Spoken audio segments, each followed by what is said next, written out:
নমস্কার। আমি ডক্টর জয়দীপ দে, কনসালটেন্ট নিউরোফিজিশিয়ান, শিলিগুড়ি থেকে রুদ্রাক্ষ সুপার স্পেশালিটি কেয়ার। তো আজ আমাদের আলোচনার বিষয় হচ্ছে মৃগী রোগ। মৃগী রোগ, একে আবার সন্ন্যাসরোগ বলা হয়। একটি আমাদের স্নায়ুর বিশৃঙ্খলার কারণে হয়, আমাদের ইলেকট্রিক্যাল ডিস্টারবেন্সেসের কারণে হয় স্নায়ু। মৃগী রোগ অনেক প্রকার হতে পারে। মৃগী রোগ যেমন কারো ক্ষেত্রে হয়তো অনেক সময় ঝাঁকুনি দিল, ঝাঁকুনি দিয়ে মুখ ব্যাকা হয়ে গেল, তারপরে পড়ে গিয়ে বেহুশ হয়ে গেল, এ একরকম মৃগী রোগ হয়।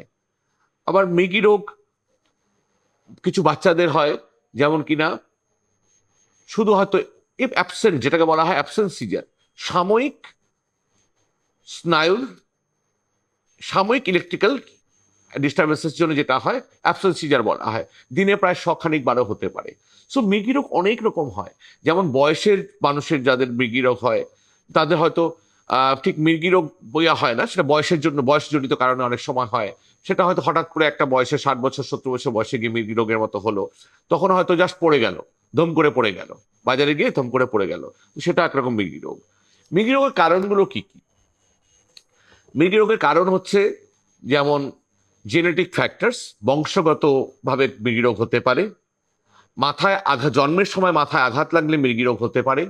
তারপর যদি কারো মেনিনজাইটিস হয় বা ব্রেনের কোনো ইনফেকশন হয়, সেই জন্য মৃগী রোগ হতে পারে। ব্রেনের কোনো যদি অ্যাবনর্মালিটি থাকে জন্মগতভাবে, সেজন্য মৃগী রোগ হতে পারে। বা যদি কারো রোড ট্রাফিক অ্যাক্সিডেন্ট হয়ে ব্রেনে আঘাত পায়, সেই জন্য মৃগী রোগ হতে পারে। এই মৃগী রোগের বিষয়ে সবচেয়ে বড় সমস্যা হচ্ছে যে মৃগী রোগের চিকিৎসা মানুষরা ঠিকমতো করে উঠতে পারেন না। আমাদের দেশে 70% মানুষ মৃগী রোগের প্রপার চিকিৎসা হয় না, বা তারা ওষুধ কন্টিনিউ, যাদের হয়ও তারা আবার ওষুধ ছেড়ে দেয় বা ওষুধ কন্টিনিউ করে না। তো ওষুধ কন্টিনিউ করাটা খুব প্রপারলি নিউরোলজিস্ট দেখিয়ে মৃগী রোগের ওষুধ কন্টিনিউ করাটা খুব দরকার। এবং যদি বলা হয় যে মৃগী রোগ হলে আপনার সামনে কারণ মৃগী রোগ হচ্ছে, হয়েছে, রাস্তায় ধাম করে আপনি দেখলেন না সামনে মৃগী রোগ হয়ে একজন মৃগী রোগী ধাম করে হাত পা খিচুড়ি দিয়ে পড়ে গেল, নিচে পড়ে গেল, আর চোখ চোখ মুখ উল্টে গেল এবং মুখ থেকে ফেনা বেরোচ্ছে, তখন আপনি তাকে কি করবেন? তখন আপনি ওখানে তাকে জাপটে ধরবেন না, মুখে চামচ দেবেন না, কোনো জুতোর গন্ধ শোকাবেন না, এরকম কোনো কিছু, বা জলের ঝাপটাও দেবেন না। ওনাকে আস্তে করে সাইড করে দেবেন। ওনার যদি কলার টাইট থাকে বা কোনো জ্যাকেট পরা থাকে, সেটাকে খুলে দেবেন এবং মাথা নিচে পারলে একটা বালিশ বা জ্যাকেটটা মাথা নিচে দিয়ে দেবেন এবং ওনাকে সাইড করে দেবেন, যাতে মুখের থেকে ফেনাটা বেরিয়ে যায়, যাতে গলায় আটকে না যায়।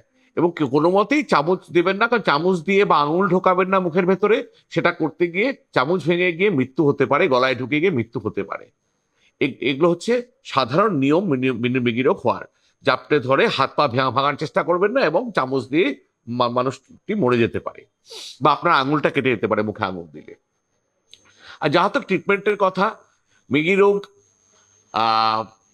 মৃগী রোগের জন্য যে টেস্টগুলো করা হয়, ইজি ইলেকট্রোএনসেফালোগ্রাম বলে একটি টেস্ট করা হয়, কখনো এমআরআই করানো হয়, স্পেশালি এপিলেপসি প্রোটোকলে এমআরআই করানো হয়, এবং তারপরে ট্রিটমেন্ট চলে।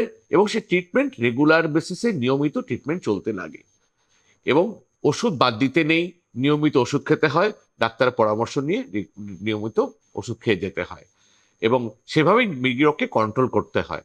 মৃগী রোগে কেউ কেউ জিজ্ঞেস করবে কিওর হয়?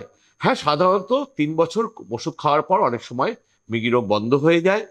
আবার অনেক ক্ষেত্রে দেখা যায় হয়তো কারো ক্ষেত্রে 5 বছর, কারো 7 বছর, 10 বছরও মৃগীর ওষুধ খেতে থাকতে হয়, বা আজীবনও মৃগীর ওষুধ খেতে থাকতে হয়। কিন্তু কন্ট্রোল করাটা খুব দরকার। এবং আরেকটি ইম্পর্টেন্ট কথা, যে মৃগী রোগীকে কি আপনারা ঘরে বেঁধে রেখে দেবেন, বন্ধ করে রেখে দেবেন? নিশ্চয়ই না। তাদেরকেও অন্যান্য সকলের মতো স্কুলে যেতে দেওয়া, খেলাধুলা করতে যাওয়া, বন্ধু বান্ধবদের সঙ্গে মিশতে দেওয়া, কলেজে যেতে দেওয়া, সমাজে বাকি যা সবাই যা করছে, মৃগী রোগীদেরও সবকিছু সেভাবেই করা সম্ভব এবং করতে দেওয়া উচিত। তাদেরকে পাগল বলে বা তাদেরকে আনটাচেবল করে ঘরে আটকে রেখে দেওয়া, বা কাউকে না বলা, কোনো ভূত প্রেতের ছায়া বলে ঝাড়ফুঁক করা, এগুলো একদম অনুচিত। অন্য যে কোনো অসুখের মতো মৃগীরকেও একটা মস্তিষ্কের অসুখ ভেবে তার প্রকৃত চিকিৎসা হওয়া উচিত। ধন্যবাদ।